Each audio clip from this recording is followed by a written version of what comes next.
Vamos então às análises dessa movimentação política para as eleições americanas. Vou começar com você.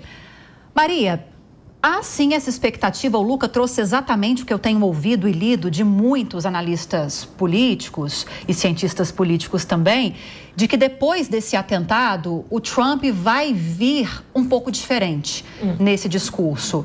Menos exaltado, menos extravagante, mais tranquilo, em tom mais suave, ecoando um sentimento mais de união. Ele chegou a mencionar isso em outras ocasiões também. J.D. Vance, ele traz talvez um pouco do trumpismo que o próprio Trump às vezes não vai ecoar daqui para frente.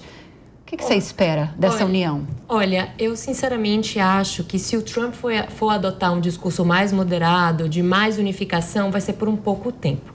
Porque logo em seguida, acredito que ele vai sim inflamar mais ainda a polarização que a gente vê recorrente aí na sociedade norte-americana e no mundo todo, justamente para ter maiores ganhos políticos e garantir a base dele e convencer o eleitorado que está em dúvida com um discurso mais emotivo, porque é o que eu sempre digo, o que faz um eleitor sair da cama e votar? Principalmente emoções e resolver o seu problema.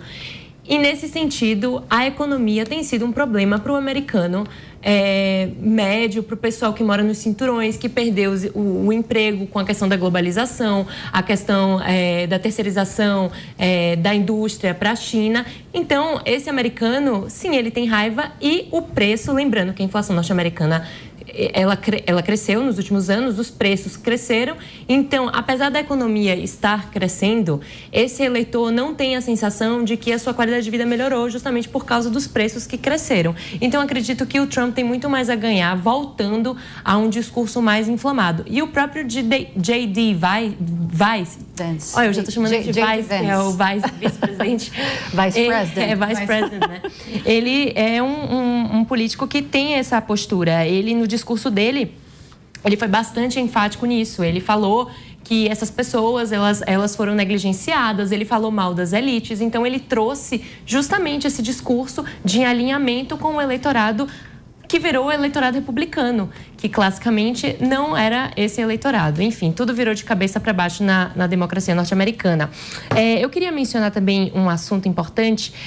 Enfim, o J.D. Vance é apontado como o herdeiro do Make America Great Again, tudo isso. Eu andei pesquisando, tem um dado que saiu da Eurasia que falou que 75% da população norte-americana teme mais violência nessas eleições de 2024. Ou seja, gente, pode ser que venham cenários e situações aí muito complicadas, porque a violência política está atingindo um pico muito forte.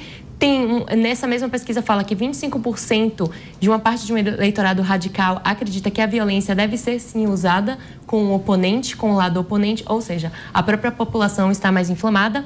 E, diante do que você falou, do Trump adotar um discurso mais moderado por conta de toda essa mídia que ele vai ganhar, né, repercutindo esse atentado, eu acho que esse atentado ele vai ser um divisor de águas e vai definir o futuro democrático dos Estados Unidos.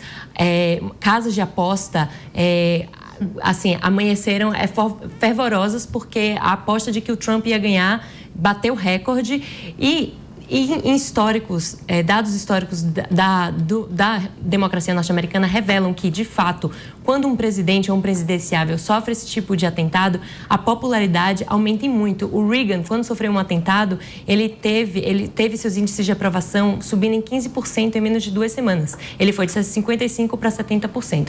Então, isso provavelmente vai se repetir com o Trump.